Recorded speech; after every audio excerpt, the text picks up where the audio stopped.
era realmente, toda essa região amazônica era extraordinariamente rica, a gente fala, mas a gente não avalia bem. Quanto tempo deu essa riqueza?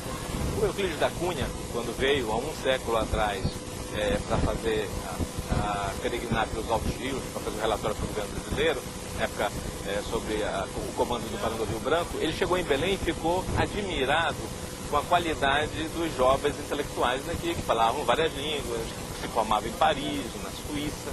E ele, na carta dele, a primeira carta que ele redigiu daqui, ele diz isso, que são pessoas notáveis, que ele ficou muito admirado com o índice cultural. Então Belém era uma cidade metropolitana. Belém era a segunda cidade mais importante do Brasil na época em que surgiu o Guild organizando um museu, dando pesquisa científica. Porque ela tinha contato com o mundo e durante 2 anos a borracha foi o segundo produto de exportação do Brasil. Então havia uma riqueza e o desejo de fazer com que a Amazônia fosse protagonista e não apenas o cenário da história.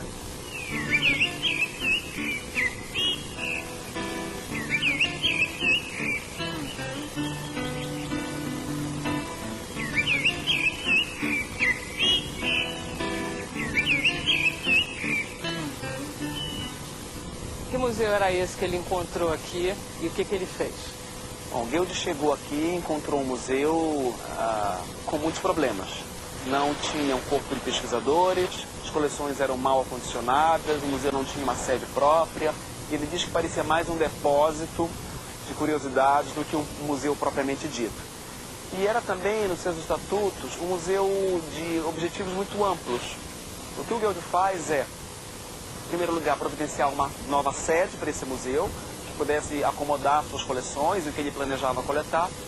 Ele também reforma os estatutos do museu, ele descarta, por exemplo, toda a área de geografia, ele descarta a área de história, ele descarta as coleções numismáticas, por exemplo. Ele só mantém mesmo naquela instituição o que dizia respeito à história natural e o que dizia respeito à arqueologia e etnografia. Então, o museu que ele monta, estrutura, consolida, é esse museu muito mais focado mesmo em zoologia botânica, geologia e antropologia. 4 áreas apenas. O que estava fora disso, ele descartou.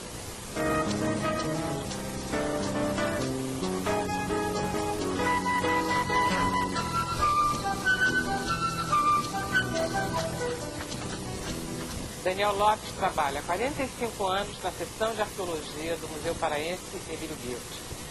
Daniel, eu queria pedir para você que você nos contasse a história da descoberta pelo professor Emílio Guild dessas 2 peças aqui. Quando elas acontecem? Essas peças, elas provêm da história do Amapá. São 2 coleções, na verdade, amostras de 2 coleções.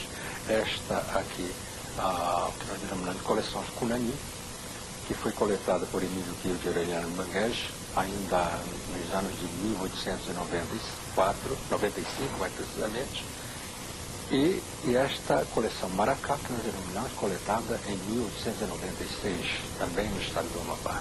E exatamente a coleção dessas peças, especialmente a peça Cunani, essa cerâmica Cunani, ela constitui, digamos, a primeira coleção arqueológica do Museu Guild após a estruturação do museu feita pelo Guild. Essa é a primeira coleção que nós temos, é a coleção mais antiga, a coleção arqueológica mais antiga.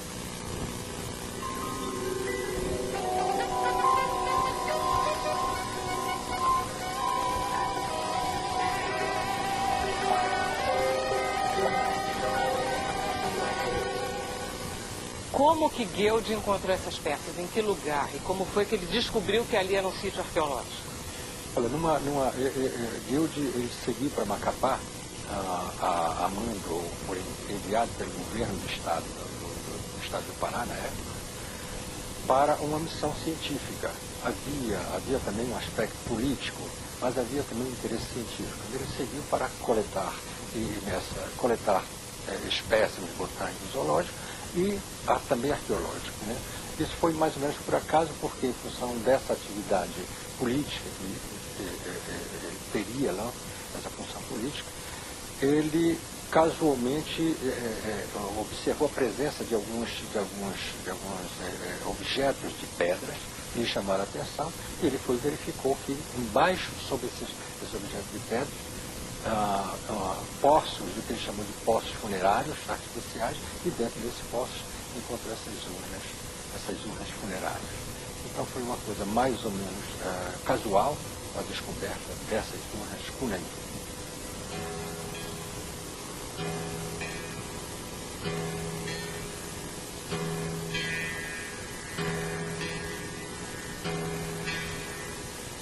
Embaixador, quando a gente costuma dizer que o Brasil é um país que vai do Iapoque ao Chuí, esse Iapoque é exatamente o Iapoque que o Brasil assegurou pela ação do Barão do Rio Branco, com apoio de algumas pessoas, entre as quais Emílio Goeldi, não é isso? Que o Goeldi foi um personagem importante nesse sentido. Essa questão do Amapá é um dos episódios dessa longa história das ambições despertadas pela Amazônia. Em 1713, num tratado assinado entre a França e Portugal, estabeleceu que o limite entre os domínios franceses e os domínios portugueses, então, era o rio Oiapoque, o Japoque, na época se chamava, ou Vicente Pinzon. Mas havia sempre, desde cedo, os franceses começaram a ter ambições de chegarem ao Vale do Amazonas. E depois eles começaram a sustentar a doutrina que o rio Oiapoque não é esse, que para nós é o Oiapoque, que é reconhecido como Oiapoque, é Guaraguari. Com isso eles trariam uma colônia até as margens do Amazonas e eles pretendiam uma imensa faixa de terra que ia até o Rio Branco.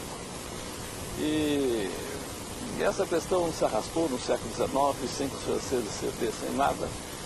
Em relação ao Goeldi, esse período de pujança amazônica, de pujança econômica da Amazônia, ela não durou muito, ela durou pouco, inclusive.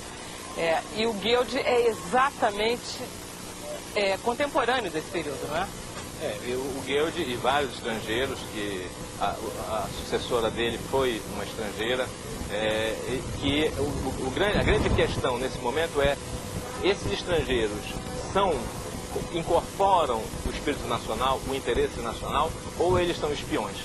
Então, sobre todos os estrangeiros havia essa dúvida. Um deles, por exemplo, que teve a produção muito maior, foi o Henri Coudreau, ele estava do outro lado, do lado da França, quando houve a questão de litígio, do qual a Suíça foi o árbitro para definir onde ficava o território da França e o do Brasil.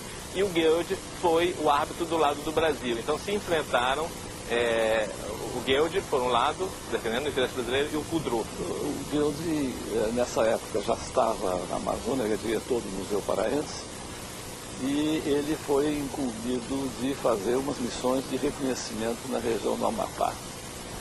E o Goeldi é mandado à Europa, teoricamente numa missão científica, na cargo do Museu Paraense, mas na verdade com a ideia de que ele, sendo suíço, pudesse, sendo pessoa de confiança do governo suíço, tinha respeitabilidade científica, que ele pudesse gerar, dar informações, né, que os suíços pudessem precisar e ao mesmo tempo criar um clima de simpatia.